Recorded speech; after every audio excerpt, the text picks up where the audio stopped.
फिर हम देखते हैं माइट हैव। माइट हैव का मीनिंग होता है model of permission and possibility, यानी कि मे हैव और माइट हैव दोनों ही अपने आप में सिनोनिम है। हम दोनों को एक दूसरे की जगह पे यूज कर सकते हैं। दोनों में फर्क क्या है, अगर मे से भी कम पॉसिबिलिटी हो तो उसमें हम माइट का यूज करेंगे। तो हमने जो मे वाले सेंटेंस देखे उसमें हम मे की जगह पे माइट को लगा के देखते हैं। Okay, first example, Mona is not appeared here, she might have gone outside. हमने मे हैव वाले परफेक्ट मॉडल में क्या लिखा था, यहाँ पे मे लिखा था, मे हैव। तो इसका मीनिंग क्या था कि वो शायद बाहर गई होगी। लेकिन अगर हम यहाँ पे माइट लगाते हैं तो क्या होता है, मे से भी कम पॉसिबिलिटी हो सकती है कि वो शायद बाहर गई होगी। मीनिंग सेम होता है लेकिन पॉसिबिलिटी के जो चांसेस है वो कम हो जाते हैं। मे से भी कम पॉसिबिलिटी हो तो उसमें हम माइट का यूज करेंगे। नेक्स्ट है, Kia does not join the party, I think she might not have been invited. यहाँ पे हमने माइट का यूज किया है, शायद उसको इनवाइट नहीं किया गया होगा। Okay, he might have been helped, he might have helped my mother in station. May की जगह पे हमने माइट का यूज किया, उसने शायद मेरी माँ को मदद की होगी। लेकिन यहाँ पे 0% पॉसिबिलिटी है कि शायद की होगी, 99% पॉसिबिलिटी ये है कि उसने हेल्प नहीं ही की गई होगी। Okay, next example, if the driver had been careful he might not have met an accident. Okay, may की जगह पे might, he might have drink tea, तो मे की जगह पे might, she might have cooked food, तो may की जगह पे माइट। तो मे की जगह, मे हैव की जगह पे हम माइट हैव का भी यूज कर सकते हैं जब ना के बराबर पॉसिबिलिटी हो तब। नेक्स्ट है विल हैव और would have. Model of ability, ability यानी कि क्षमता, हमें हमारे में कुछ करने की क्षमता है। अगर ये काम हुआ होता तो ये हो सकता था, लेकिन एक्चुअल में वो हुआ ही नहीं। अब देखिए, विल हैव का यूज हम किस में करते हैं, परफेक्ट फ्यूचर टेंस में हम विल हैव का यूज करते हैं। और विल हैव का पास्ट पार्टिसिपल क्या होगा, वुड हैव होगा। इन दोनों को हमें देखना है। सेंटेंस में विल हैव लगाने से भी सेंटेंस का मीनिंग अलग होता है, और वुड हैव लगाने से भी सेंटेंस का पूरा मीनिंग चेंज हो जाता है। ये हमें ध्यान में रखना है। देखते हैं इसमें क्या लिखा है, something was possible in the past, और you had the ability to do something in the past but you did not do it. इसमें ऐसा कहा है कि something was possible in the past, कुछ ऐसा काम, कुछ ऐसी चीज जो पास्ट में यानी कि भूतकाल में पॉसिबल थी, और you had the ability to do something in the past, यानी कि भूतकाल में आप कुछ करने के लिए सक्षम थे, आपके पास क्षमता थी, लेकिन but you did not do it, but आपने वो किया ही नहीं। उसका आपको बाद में रियलाइज होता है कि मैंने ये काम नहीं किया, मैं ये कर सकता था लेकिन नहीं किया। ओके, तो इस टाइप के सेंटेंस में हम वुड हैव का यूज करेंगे, विल हैव का नहीं, वुड हैव का। विल हैव का यूज हम परफेक्ट फ्यूचर टेंस में करेंगे, उसके भी एग्जांपल इसमें देखेंगे। This modal auxiliary is used in perfect future tense. ये जो मॉडल ऑक्सिलियरी है हम उसको कहाँ पे यूज करेंगे, परफेक्ट फ्यूचर टेंस के एग्जांपल में, विल हैव को। ओके, फिर एग्जाम्पल देखते हैं फर्स्ट वाला, Eliza promised me that she would have finished book by Monday. यानी कि, चलिए एग्जाम्पल देखते हैं। First example, Eliza promised me that she would have finished book by Monday.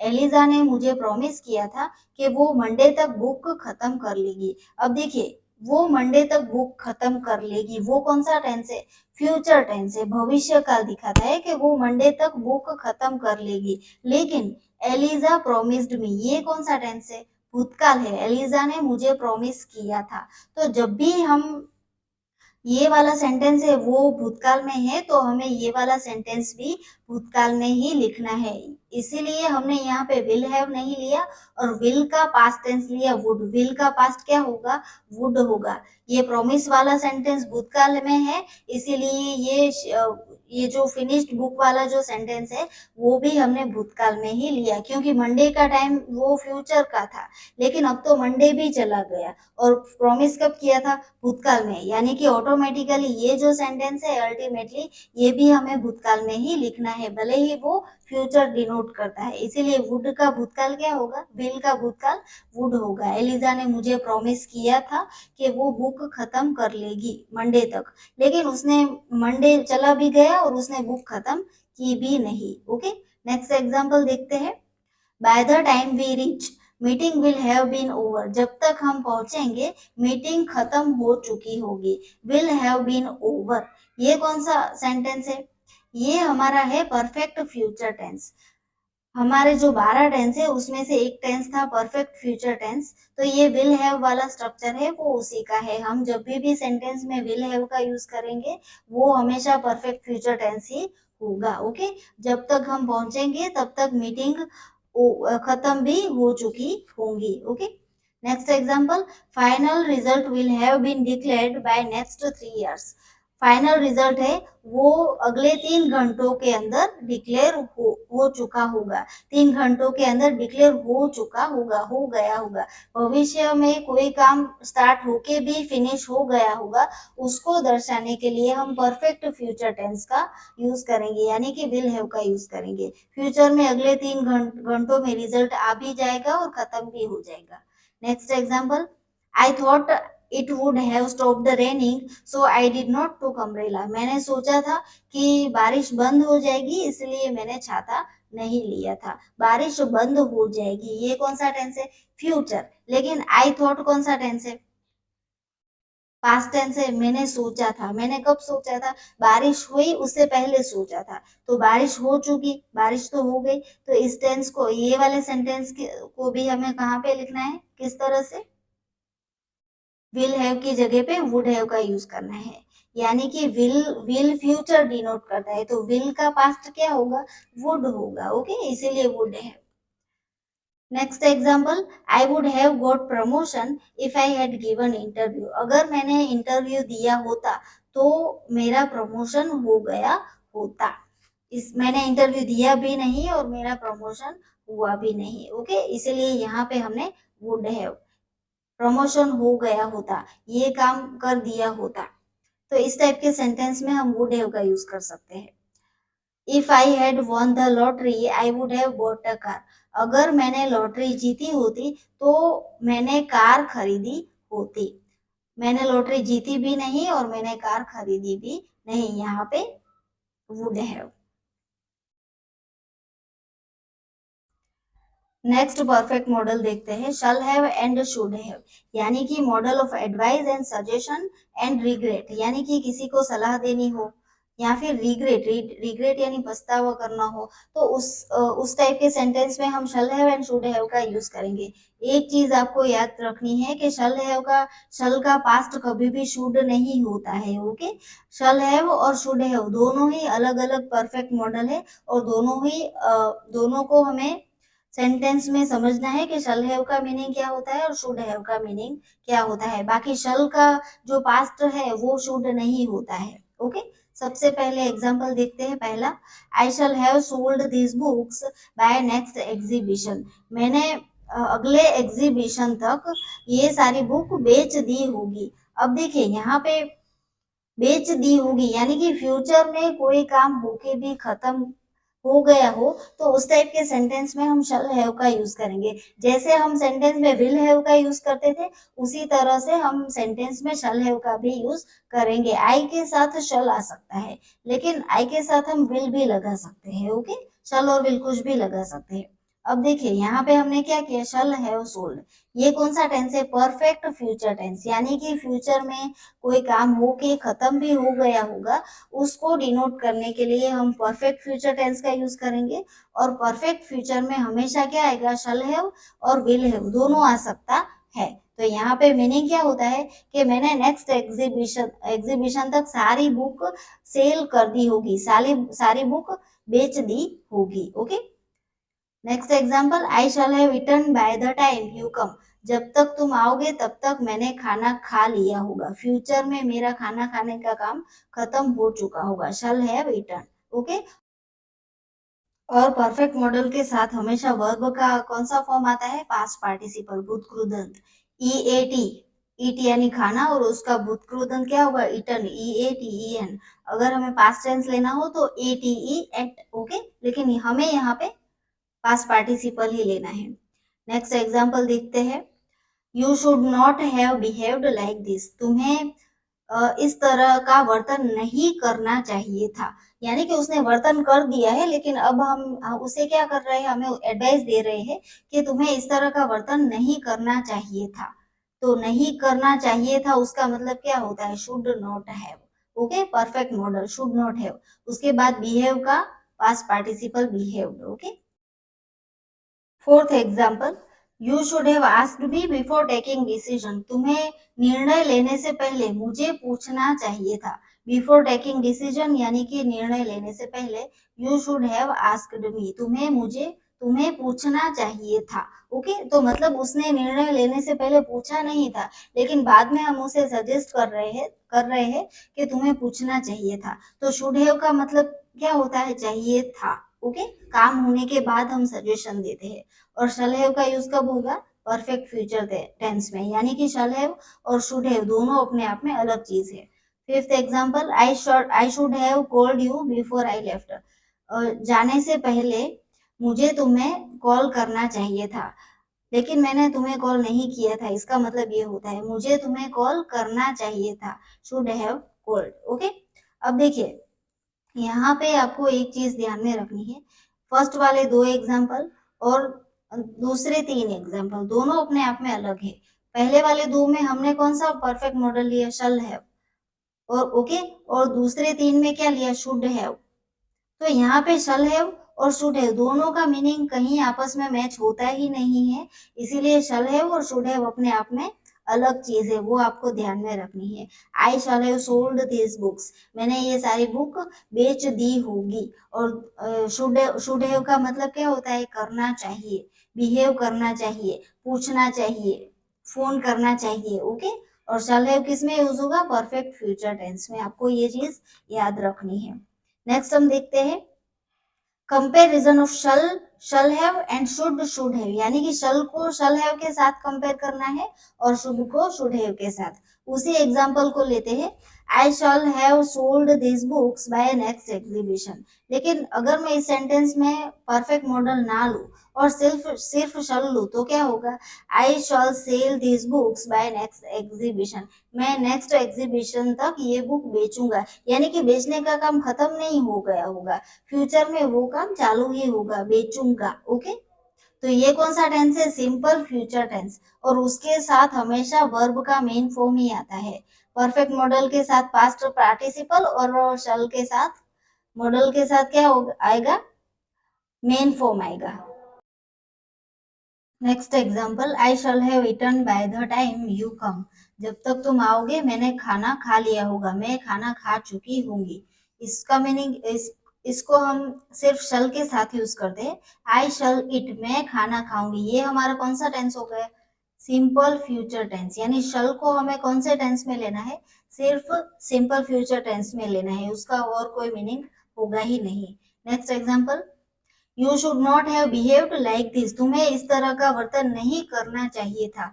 इसको देखते हैं, you should not behave like this, तुम्हें ऐसा वर्तन नहीं करना चाहिए। ओके, तो ये क्या हो गया? सजेशन हो गया।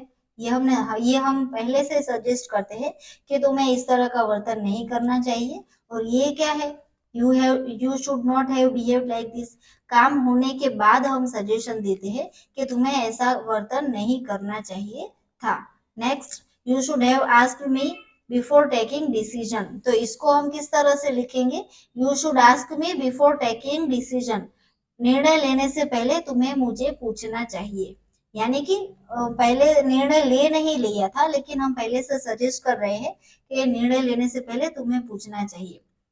फिर दिया गया है I should have called you before I left, यानी कि जाने से पहले मुझे तुम्हें कॉल करना चाहिए था। तो मुझे तुम्हें कॉल करना चाहिए, इसका मतलब क्या होता है? I should call you before. I should call you, यहाँ पे बिफोर नहीं आएगा। ये वाला सेंटेंस है, ये दूसरे नंबर का सेंटेंस है और ये पहले नंबर का। ओके, तो ये वाला जो सेंटेंस है परफेक्ट मॉडल वाला, सिर्फ उसी को हम शल हैव के साथ, शुड के साथ कंपेयर करेंगे। आई शुड कॉल यू, मुझे तुम्हें कॉल करना चाहिए। ओके, चलिए और नेक्स्ट हम देखते हैं कुड हैव। कुड हैव का मतलब क्या होता है? कुड हैव का मतलब होता है कर सकता था, मैं एग्जाम में अच्छे मार्क्स ला सकता था, तो कुड हैव यूज करेंगे। कैन यानी कर सकना, और कुड क्या होता है? कैन का पास्ट टेंस। और परफेक्ट मॉडल क्या होता है? कैन और कुड का कुड हैव होता है। उसको हम एग्जांपल में देखते हैं। Perfect model of ability and possibility. Okay, ability यानी क्षमता, मैं ये काम कर सकता हूँ, मैं स्विमिंग कर सकता हूँ, उस तरह से हम एग्जांपल देखते हैं।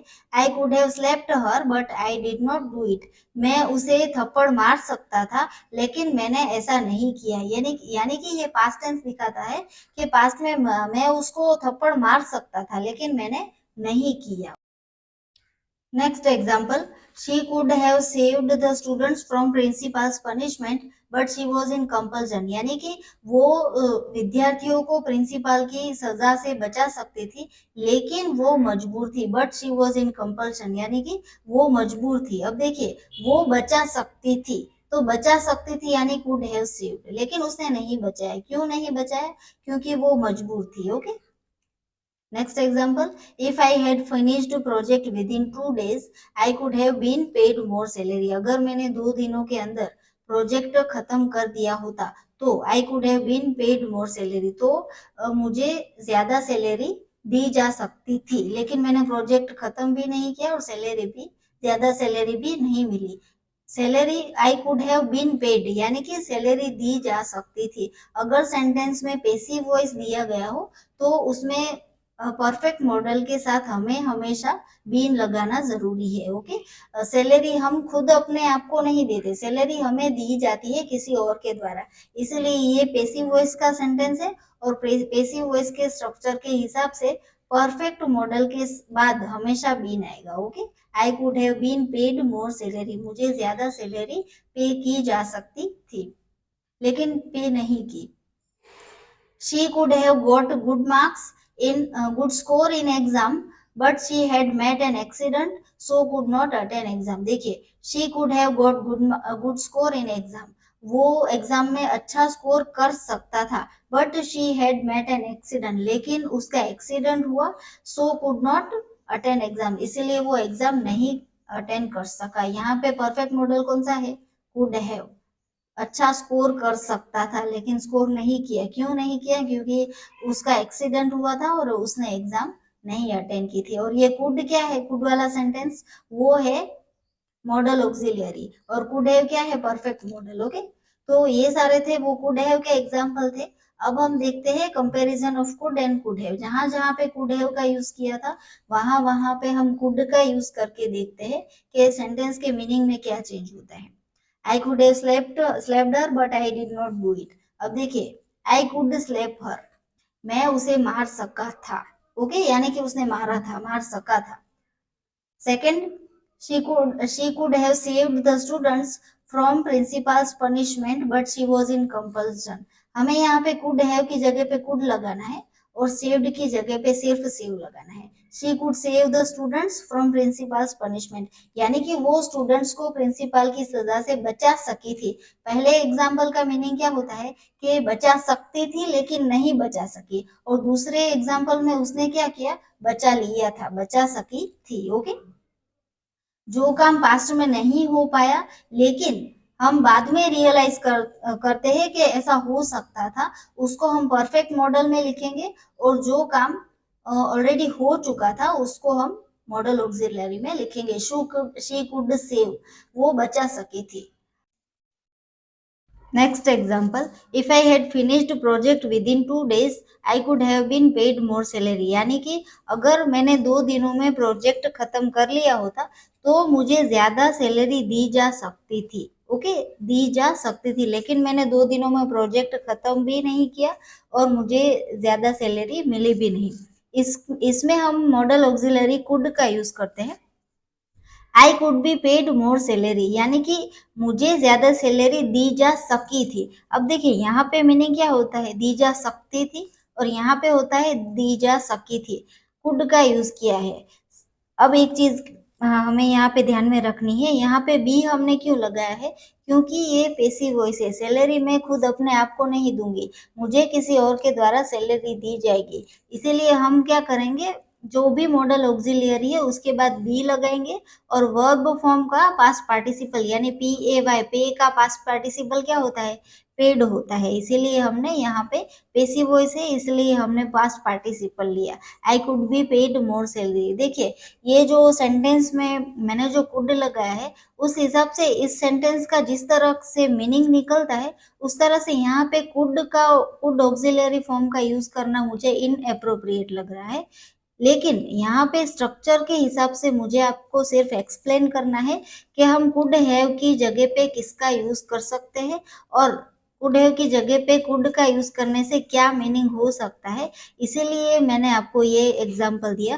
बाकी I could be paid more salary, मुझे ज्यादा सैलरी दी जा सकी थी, ये कोई मीनिंगफुल सेंटेंस मुझे नहीं लग रहा है। इसीलिए तो आपको सिर्फ ये ध्यान में रखना है कि हमें सिर्फ स्ट्रक्चर देखना था, इसीलिए हमने यहाँ पे कुड हैव की जगह पे कुड बी का यूज किया है। ओके,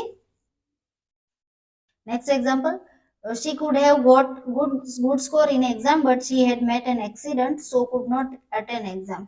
इसमें हम could have वाले सेंटेंस को लेते हैं, सिर्फ could लेंगे। she could get good marks, इसका क्या मीनिंग होगा, she could get good marks.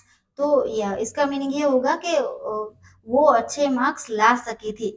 ये वाले एग्जाम्पल का मीनिंग क्या होता है कि वो अच्छे अच्छे मार्क्स ला सकती थी लेकिन नहीं लाए, और ये लास्ट वाले एग्जाम्पल का मीनिंग क्या होता है कि ऑलरेडी वो अच्छे मार्क्स स्कोर कर चुकी है, कर लिए है। ओके, नेक्स्ट नेक्स्ट हम देखते हैं ought to have, जो है should have का सिनोनिम। ought to जहां जहां पे हम should have का यूज करते हैं, वहां वहां पे हम ought to have का यूज कर सकते हैं। फर्स्ट एग्जांपल, should have में जो एग्जांपल लिए थे वही हम ले रहे हैं। you ought not to have behaved like this, तुम्हें इस तरह का वर्तन नहीं करना चाहिए था। तो अगर नेगेटिव सेंटेंस है तो ought और to के बीच में नॉट लगाना है, और ought not to have। We ought to have asked our parents before taking any decision, कोई भी डिसीजन लेने से पहले हमें हमारे पेरेंट्स से पूछना चाहिए था। ought to have, you ought to have tried once again, तुम्हें और एक बार कोशिश करनी चाहिए थी। इसका मतलब क्या होता है कि उसने कोशिश नहीं की, उसने कोशिश नहीं की, इसीलिए हमने कहा कि तुम्हें और एक बार कोशिश करनी चाहिए थी। अब हम देखते हैं comparison of ought to and ought to have, यानी कि ये जो परफेक्ट मॉडल है ought to have, उसका कंपैरिजन किसके साथ करेंगे, मॉडल ऑक्सिलियरी ought to के साथ। पहला एग्जांपल था उसको हम देखते हैं, you ought not to have behaved like this। इसी इसका मीनिंग ये होता है कि उसने ऑलरेडी खराब बिहेव कर लिया था, उसके बाद हमने सजेस्ट किया कि तुम्हें ऐसा वर्तन नहीं करना चाहिए था। तो उसको हम सिर्फ मॉडल ऑक्सिलियरी में अगर लिखे तो क्या मीनिंग होगा, you ought not to behave like this, तुम्हें ऐसा वर्तन नहीं करना चाहिए। ओके, हम उसको पहले से सजेस्ट कर रहे हैं। We ought to have asked our parents before taking any decision, हमें पेरेंट्स से पूछ लेना चाहिए था, लेकिन हमने एक्चुअल में पूछा ही नहीं था। लेकिन अगर हमें पहले से सजेस्ट करना हो कि तुम्हें जब भी कोई डिसीजन लेना हो तब तुम्हें पहले पूछ लेना चाहिए, तो उसका मीनिंग क्या होगा, we ought to ask our parents before taking any decision, कोई भी निर्णय लेने से पहले तुम्हें अपने पेरेंट्स से पूछ लेना चाहिए। हम पहले से ही सजेशन दे रहे हैं। You ought to have tried once again, तुम्हें और एक बार कोशिश करनी चाहिए थी। इसका मतलब ये कि उसने और एक बार कोशिश की ही नहीं थी, और अब कोशिश हो भी नहीं सकती है। लेकिन अगर हमें उसे पहले से सजेशन देना है कि तुम्हें कोशिश करनी चाहिए, you ought to try once again, तुम्हें और एक बार कोशिश करनी चाहिए, मतलब उसके बाद उसके पास और एक चांस है कोशिश करने के लिए। ओके, सो फ्रेंड्स, यहाँ पे जितने भी मॉडल ऑक्सिलियरी फॉर्म्स थे वो हमने देख लिए है। अब हमें स्टार्ट करना है सेल्फ वर्कशीट। ओके, ब्लैंक्स को फिलअप करना है, एक एक करके देखते जाएंगे। सबसे पहली ब्लैंक है, you dash been tired because you drove more than 5 years। Bracket में दिया गया है श्योरिटी। श्योरिटी यानी कि श्योरिटी के लिए हम कौन सा मॉडल यूज करते हैं? मस्ट का यूज करते हैं। 100% श्योरिटी, जिसमें हम 100% श्योर होते होते हैं, वहां पे मस्ट का परफेक्ट मॉडल हम यूज करते हैं। सबसे पहले हमें ये चीज ध्यान में रखनी है कि सेंटेंस में क्या कहा है, सेंटेंस का मीनिंग क्या है। सेंटेंस में कहा है कि यू डैश बीन टायर्ड, तुम थक गए होंगे, because you drove more than 5 years, क्योंकि तुमने 5 घंटे से ज्यादा ड्राइविंग की थी। अब देखिए, तुम थक गए होगे, क्यों थक गए होगे? क्योंकि तुमने 5 घंटे से ज्यादा ड्राइविंग की होगी। और हमें ब्रैकेट में दिया गया है कि ऐसा मॉडल यूज करना है जिसमें श्योरिटी हो। तो श्योरिटी वाला मॉडल कौन सा है? मस्ट। तो हम इसका मीनिंग ये कह सकते हैं कि तुमने 5 घंटे से ज्यादा ड्राइविंग की थी, इसीलिए तुम जरूर थक गए होगे। जरूर थक गए होंगे मतलब वो क्या दिखाता है? श्योरिटी दिखाता है। तो मस्ट का मॉडल ऑक्सिलियरी फॉर्म क्या होगा? Must have. अब देखिए, मस्ट हैव हमने मॉडल मॉडल ऑक्सिलियरी का फॉर्म लगाया, उसके बाद क्या आएगा? वर्ब का पास्ट पार्टिसिपल आएगा। लेकिन सेंटेंस में वर्ब नहीं दिया गया है। सेंटेंस में दिया गया है टायर्ड। टायर्ड यानी थका हुआ। कैसा पर्सन? थका हुआ पर्सन। तो टायर्ड क्या है? पर्सन का एडजेक्टिव है, विशेषण है। इसीलिए सेंटेंस में वर्ब की जगह भरने के लिए हमने हैव के बाद क्या किया? बिन का यूज किया, क्योंकि सेंटेंस में वर्ब नहीं है और एडजेक्टिव है, इसीलिए। ओके, तो यहाँ पे सेंटेंस ब्लैंक में क्या आएगा? You must have been tired. Okay, यहाँ पे हमें मस्ट हैव लगाना है, मस्ट हैव। और बीन तो हमें दिया ही गया है, सेंटेंस में वर्ब नहीं है इसीलिए हमने बीन लगाया है। सेंटेंस में एडजेक्टिव दिया गया है टायर्ड, थका हुआ पर्सन। ओके, चलिए नेक्स्ट देखते हैं। Had you been here I dash happy.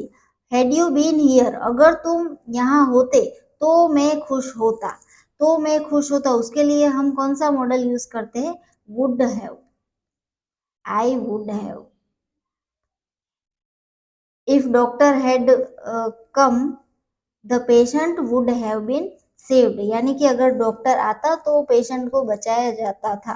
तो यहाँ पे यहाँ पे सेंटेंस में क्या दिया गया है? अगर तुम आते तो मैं खुश होता।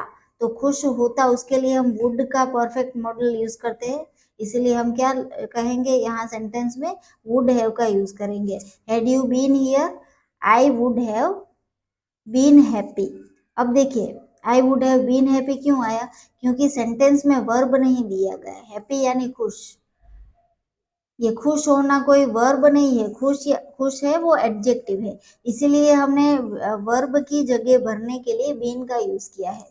आई वुड हैव बीन हैप्पी, तो मैं खुश होता। Okay, next example, I would dash to the party but I had been tired. अब देखिए, ब्रैकेट में दिया गया है गो। गो यानी जाना। फिर हमें इसका मीनिंग क्या निकालना है? But I had been tired, लेकिन मैं थका हुआ था या फिर थकी हुई थी। आगे क्या कहा गया है? I would dash to the party, यानी कि अ, मुझे पार्टी में जाना चाहिए था लेकिन मैं थका हुआ था। तो वुड तो हमें दिया ही गया है। ओके, तो ब्रैकेट में क्या आएगा? ब्लैंक्स में हम क्या लिख सकते हैं? आई वुड हैव गोन। गो का पास्ट पार्टिसिपल क्या होगा? गोन होगा। I would have gone to the party but I had been tired. मैं पार्टी में गया होता लेकिन मैं थका हुआ था। ओके, लेकिन सेंटेंस का मीनिंग ये है कि मैं पार्टी में गया ही नहीं। क्यों? क्योंकि मैं थका हुआ था। Okay, fourth, if he had lost his job, अगर उसने उसकी जॉब खो दी होती तो ही डैश अर्न मनी। तो अर्न मनी यानी पैसे कमाना। तो वो पैसे नहीं कमा सकता था या फिर वो पैसे नहीं कमाता था। दोनों चीजें हो सकती है, लेकिन दोनों में से स्ट्रॉन्ग मॉडल कौन सा है? नहीं सकता था। ओके, तो हम नहीं सकता मतलब कैन का मॉडल फॉर्म यूज कर सकते हैं। कैन का मॉडल ऑक्सिलरी क्या हो सकता है? कुड। तो कुड का क्या होगा? Could have. If he lost his job, अगर उसने उसकी जॉब खो दी होती, ही कुड। अब देखिए, अगर जॉब खोते हैं तो हमें पैसे मिलते हैं या नहीं मिलते हैं? नहीं मिलते हैं। अर्न यानी कमाना, पैसे कमाना। तो अगर जॉब हम खो देते हैं तो पैसे नहीं कमाएंगे। तो यहाँ पे हमें नेगेटिव सेंटेंस लिखना है, इसीलिए हम क्या कहेंगे? Could not have. सेंटेंस में हमें लिखना है he could not have earned, could not have earned money, यानी कि अगर उसने जॉब खो दी होती तो वो पैसे नहीं कमा सकता था। Okay, next example, they dash reached by now because it is more than 2 hours since they left। Bracket में दिया गया नॉट श्योर। नॉट श्योर यानी कि शायद। शायद के लिए हम कौन सा मॉडल यूज कर सकते हैं? मे या फिर माइट, दोनों में से कुछ भी यूज कर सकते हैं। अब देखिए यहाँ पे कितनी श्योरिटी है वो हमें नहीं पता है। अगर मे से भी कम पॉसिबिलिटी है तो हम माइट का यूज करेंगे, और थोड़ी कम पॉसिबिलिटी है तो मे का।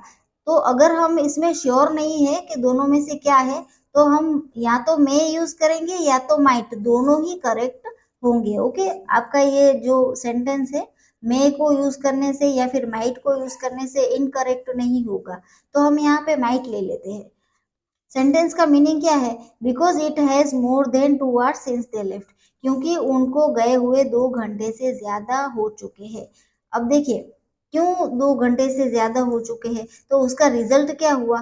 थे डैश रीच्ड, वो पहुंच गए होंगे। रीच यानी पहुंचना, तो वो शायद पहुंच गए होंगे। शायद के लिए माइट आएगा, थे माइट हैव रीच्ड, वो शायद पहुंच गए होंगे।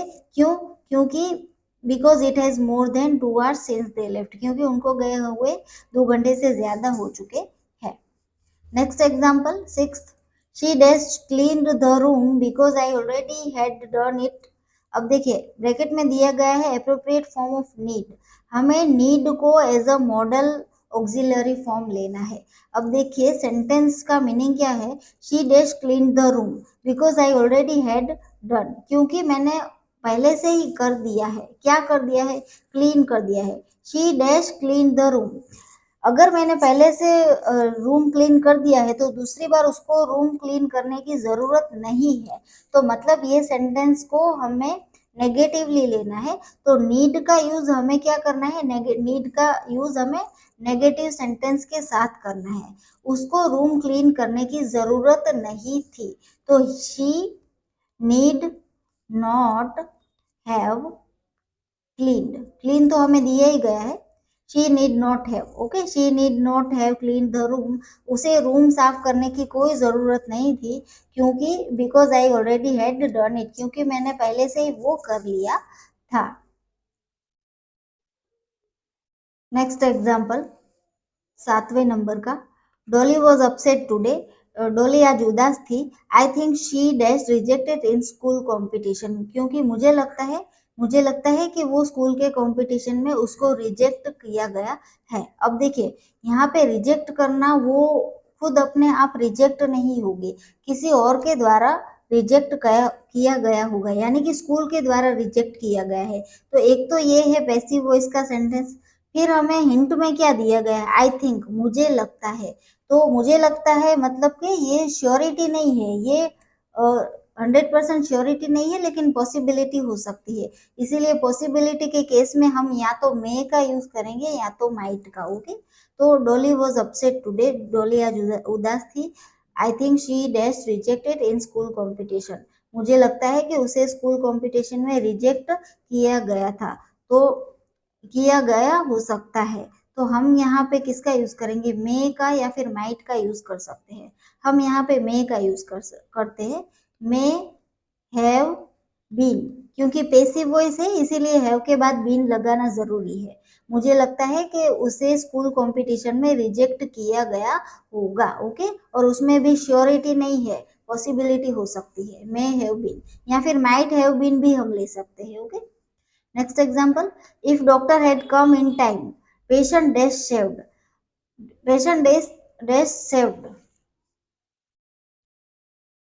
Next example, if doctor had come in time patient dash saved, यानी कि अगर डॉक्टर समय पे आ जाता तो पेशेंट को बचाया जा सकता था। अब देखिए पेशेंट खुद अपने आप नहीं बचेगा, उसको डॉक्टर के द्वारा बचाया जाएगा, इसीलिए जो पेशेंट वाला सेंटेंस है वो पैसिव वॉइस है। तो हमें सेंटेंस के ब्लैंक में भी पैसिव वॉइस के हिसाब से ही ब्लैंक को फिलअप करना है। ब्रैकेट में दिया गया है कैन, कैन यानी सकना, कैन का परफेक्ट मॉडल क्या होगा, कुड हैव होगा। तो यहाँ पे हमें क्या करना है, पेशेंट को बचाया जा सकता था, किसके द्वारा, डॉक्टर के द्वारा। ये पैसिव वॉइस है, इसीलिए एक तो कैन का परफेक्ट मॉडल होगा कुड हैव, और पैसिव वॉइस है इसीलिए हम बीन लगाएंगे। Patient could have been saved, अगर डॉक्टर समय पे आ जाता तो पेशेंट को बचाया जा सकता था। Patient could have been saved. Next example, Nick dash to me when I met him.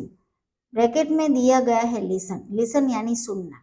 अब देखिए व्हेन आई मेट हिम यानी जब मैं उसे मिला तब, निक को मुझे सुनना चाहिए था, सुनना चाहिए था, मुझे ये करना चाहिए था, मुझे जाना चाहिए था, मुझे मीटिंग अटेंड करने चाहिए थी। तो उसमें हम या तो शुड हैव का यूज करेंगे या तो ought टू हैव का यूज करेंगे, दोनों में से एक।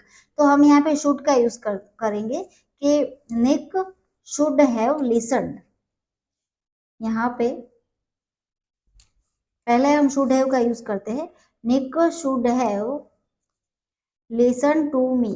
लिसन का पास्ट पार्टिसिपल क्या होगा, लास्ट में हम टी लगा के भी पास्ट पार्टिसिपल कर सकते हैं और ईडी लगा के भी पास्ट पार्टिसिपल कर सकते हैं। ओके, जो भी हमें अप्रोप्रिएट लगे, दोनों करेक्ट होंगे। Should have listened. अब देखिए निक को मुझे सुनना चाहिए था व्हेन आई मेट हिम, जब मैं उसे मिला तब। अब देखिए यहाँ पे शुड हैव का भी यूज कर सकते हैं और ought टू हैव का भी यूज कर सकते हैं। ought to have, OUGHT, ought to have listened. Okay, दोनों ही करेक्ट रहेंगे। Next example, I am sorry, मुझे माफ करो, I dash won if I had practised. अगर मैंने प्रैक्टिस की होती तो, इफ आई हैड प्रैक्टिस, अगर मैंने प्रैक्टिस की होती तो मैं जीत गया होता, वॉन यानी जीतना। ब्रैकेट में दिया गया है यूज कैन एज ऑक्सिलियरी, यानी कि कैन का परफेक्ट मॉडल हमें लेना है। कैन का परफेक्ट मॉडल क्या होगा, could have. Okay, I am sorry, मुझे माफ करो, आई could have von if I had practice, अगर मैंने प्रैक्टिस की होती तो मैं जीत सका होता। Next example, they dash come by public travel but they did not want to come in actual. पहले हम इसका ट्रांसलेशन करते हैं, but they did not want to come in actual, बट वो वास्तव में, बट वो हकीकत में आना ही नहीं चाहते थे। इसका मीनिंग क्या होता है, दे dash come by public travel, वो पब्लिक ट्रैवल में भी आ सकते थे पर उनको हकीकत में आना ही नहीं था। आ सकते थे मतलब सकना मतलब कैन, और उसका परफेक्ट मॉडल क्या होगा, could have. They could have come by public travel but they did not want to come in actual, वो पब्लिक ट्रैवल में आ सकते थे लेकिन हकीकत में उनको आना ही नहीं था। Okay, next example, she is sleeping yet, वो अभी तक सो रही है। She dash taken sleeping pills, sleeping pills यानी सोने की दवाइयाँ। ओके, ब्रैकेट में दिया गया है appropriate form of might, might का एप्रोप्रिएट फॉर्म यानी कि माइट का परफेक्ट मॉडल हमें लेना है। वो अभी तक सो रही है, उसने शायद स्लीपिंग पिल्स ली होगी। अब हम श्योर नहीं है कि उसने स्लीपिंग पिल्स ली है या नहीं ली है, लेकिन हम पॉसिबिलिटी दर्शा सकते हैं। तो यहाँ पे क्या आएगा, माइट हैव, माइट है, उसने शायद स्लीपिंग पिल्स ली होगी। Next example, last, Jeanie dash have eaten too much because she had already stomach infection. अब देखिए पहले इसका मीनिंग क्या होता है, because she had already stomach infection, क्योंकि उसे पहले से ही स्टमक इन्फेक्शन था, पेट में इन्फेक्शन था। और इसका मीनिंग क्या होता है, Ginny dash have eaten too much. अब देखिए हाँ, सेंटेंस को हम इस तरह से नहीं बोल सकते कि जीनी को बहुत ज्यादा खाना चाहिए क्योंकि उसको पेट में इन्फेक्शन था। हम ऐसा ही कहेंगे कि जीनी को ज्यादा नहीं खाना चाहिए था क्योंकि उसको पेट में इन्फेक्शन था। ओके, नहीं चाहिए था, तो ये नेगेटिव सेंटेंस है और नहीं चाहिए था मतलब सजेशन है। तो सजेशन के लिए हम या तो शुड हैव का यूज करेंगे या तो ought टू हैव का यूज करेंगे। तो दोनों दोनों को हम यूज करके देख लेते हैं। पहले शुड हैव लेते हैं, नेगेटिव सेंटेंस है इसीलिए Ginny should not have eaten too much, Ginny को ज्यादा नहीं खाना चाहिए था। Ginny should not have, okay, Ginny should not have eaten, eaten तो हमें दिया ही गया, हैव भी दिया गया है, सिर्फ हमें शुड नॉट लगाना है क्योंकि हैव हमें ऑलरेडी दिया गया है। अगर हमें ओट टू का यूज करना है तो हम क्या करेंगे, ought not to have, okay. Ginny ought not to have eaten too much, Ginny को ज्यादा नहीं खाना चाहिए था, because she had already stomach infection, क्योंकि उसको पहले से ही पेट में इन्फेक्शन था। देखिए सेंटेंस का मीनिंग क्या होता है, उस हिसाब से परफेक्ट मॉडल, हमें सिर्फ परफेक्ट मॉडल लगा के ब्लैंक को फिलअप नहीं करना है। सेंटेंस क्या कहना चाहता है, सेंटेंस नेगेटिव है या पॉजिटिव, सेंटेंस का मीनिंग क्या है, उन सब चीजों को ध्यान में रखने के बाद ही हमें परफेक्ट मॉडल का यूज करना है। अगर हमें यहाँ पता है कि शुड का यूज करना है लेकिन हम यहाँ पे नॉट ना लगाए और सिर्फ शुड हैव लगाए तो ये सेंटेंस इनकरेक्ट हो जाएगा, क्योंकि इतना तो सबको पता है कि अगर पेट में इन्फेक्शन हो तो हमें ज्यादा नहीं खाना चाहिए, ना कि हमें ज्यादा खाना चाहिए, ओके, इसीलिए ये सेंटेंस नेगेटिव है। So friends, here we have completed perfect modal auxiliary forms. अगर आपको मेरे वीडियोस पसंद आते हो तो प्लीज ढेर सारे लाइक्स भेजते रहिए, मेरे चैनल को सब्सक्राइब करिए और शेयर करिए। Thank you so much.